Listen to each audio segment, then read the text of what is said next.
Welcome to Sueur County's Minnesota Family Investment Program Orientation, which we like to refer to as MFIP. Today we will go over the details of the MFIP program. The forms we will be reviewing are attached to this email. Please reference these forms as we go through the presentation. What is MFIP? The Minnesota Family Investment Program, or MFIP, is a monthly cash and food assistance program for families with low income. MFIP provides cash and food assistance for children who are either 17 years old or younger, or 18 and a full-time high school student. MFIP helps families with children meet their basic needs while helping parents to move to financial stability through work. MFIP helps families with children by offering cash and food benefits with employment services. Your worker reviewed the notice of privacy practices during your interview. If you have any questions or concerns, please contact the eligibility worker assigned to your case. Next, we will be reviewing reporting responsibilities for MFIP. You must report changes that may affect your MFIP benefits. When you sign the back of your check or use your electronic benefits transfer or EBT card, you state that you have given true, complete, and current information. If agencies find your statements are not true, complete, and current, they may use the signed statement as evidence of fraud in civil and criminal proceedings. Be sure to report all changes within 10 days. This slide gives examples of common changes that need to be reported to your eligibility worker. If you are not sure whether a change needs to be reported, please contact your eligibility worker. How to report changes. Changes in your household may affect your assistance. If you do not report changes on time, you may receive too much in benefits and will have to pay it back. You must report within 10 days of change. You can report changes by contacting your eligibility worker. If you receive any forms in the mail, please review carefully, return all completed forms and requested proofs to your eligibility worker.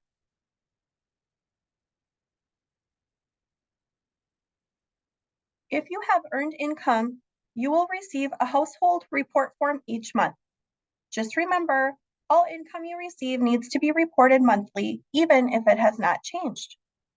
Your form must be signed on or after the last day of the month and returned to your eligibility worker by the 8th of the following month.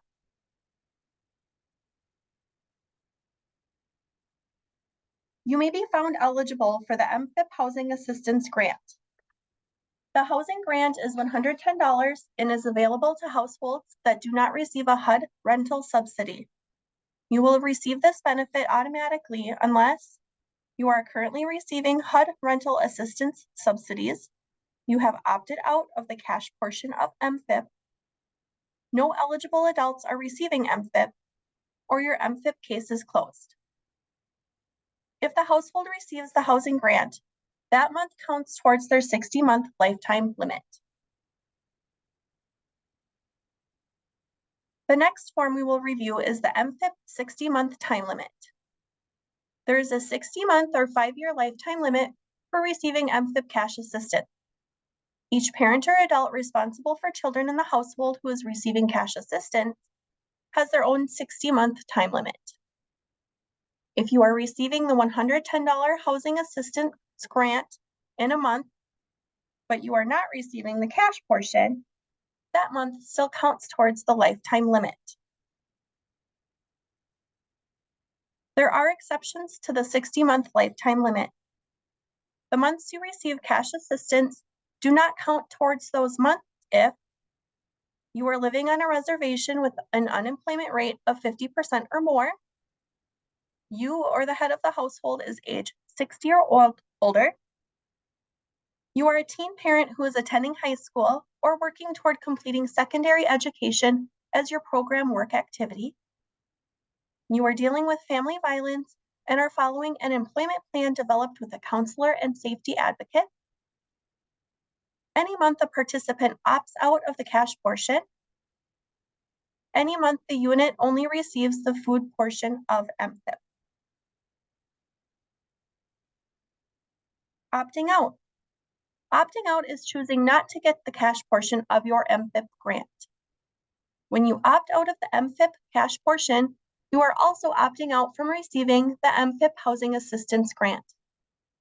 You may want to opt out because any month you opt out of cash does not count against the 60-month lifetime limit. When you choose to opt out, you can still receive the food portion of your grant, health if you meet healthcare program rules, childcare if you meet childcare rules. What are the timelines to start or stop opting out? There's no limit to the amount of times you can opt out. To opt out, you must contact your worker by the 22nd of the month prior. You cannot opt out due to sanction. Extension to the 60-month time limit. You may be eligible to receive assistance for more than 60 months if you continue to follow program requirements and you are not in sanction during your 60-month time frame, are working enough hours per week. In a one-parent household, you must participate in work activities 30 hours per week, 25 of which must be employment. In a two-parent household, you must participate in work activities 55 hours per week, 45 of which must be from employment. Are dealing with family violence and are participating in activities listed in your plan, have an illness, injury, or incapacity that will last more than 30 days, which has been certified by a qualified professional and severely limits your ability to obtain or keep a job. You must be following the treatment recommendations of the qualified professional. Need to be home for more than 30 days to take care of a family member living with you who is seriously ill or disabled. Having a developmental disability, a mental illness, a learning disability, or an IQ below 80. Employment services. You must meet and cooperate with Minnesota Valley Action Council, who provides employment services for Sueur County. MVAC will develop an employment plan and help you find work to increase your family's level of self-support. This plan may include employment, job search, or other allowed activities.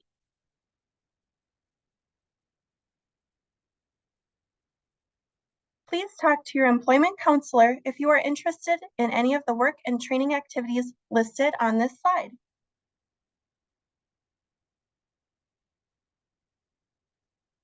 Again, if you are interested in any education and/or training, please contact your employment counselor.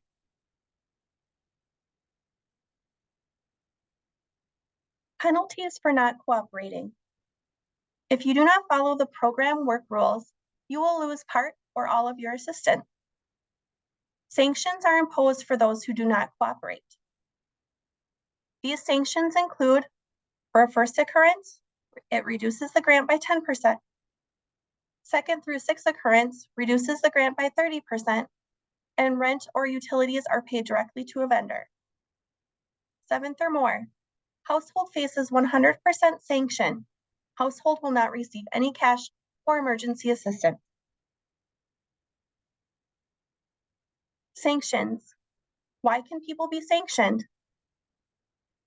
Failing to attend MFIP orientation, failing to develop or comply with an employment plan, quitting suitable employment without good cause, failing to cooperate with child support. 30% of your grant will be sanctioned if you do not comply. Please review the following brochures that are included to avoid being sanctioned.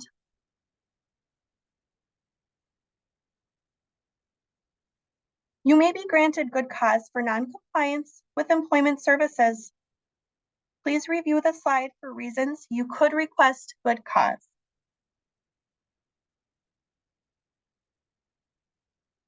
Child support exclusion. If you receive child support, part of the amount you receive will not be included in your MFIP budget. For households with one child, $100 will be excluded. For household with 2 or more children, $200 will be excluded. MFIP supports and rewards work. Family wage level versus transitional standard.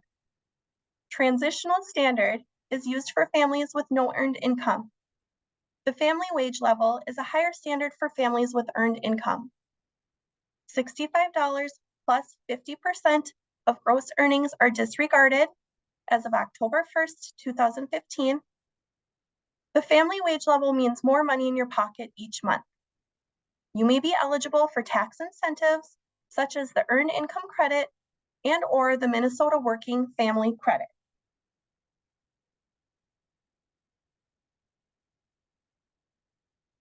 If you have a significant change in income, please contact your eligibility worker or employment counselor.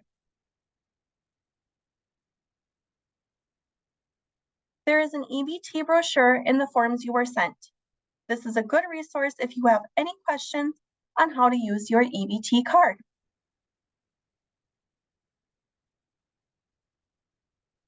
If you have any concerns with your children's safety, please consult with your employment counselor so that they can provide you with resources and include this in your plan. If you need help paying for daycare, please call our Child Care Assistance Department. If you are interested in applying for any programs offered by public health, such as WIC or child and teen checkups, please contact their office. If you need help paying for medical expenses for you or your family, this slide tells you how to apply for assistance. This completes our MFIP presentation. If you have any questions or concerns, please contact your eligibility worker. Please sign the MFIP orientation acknowledgement form and return the form by mail or email to your eligibility worker.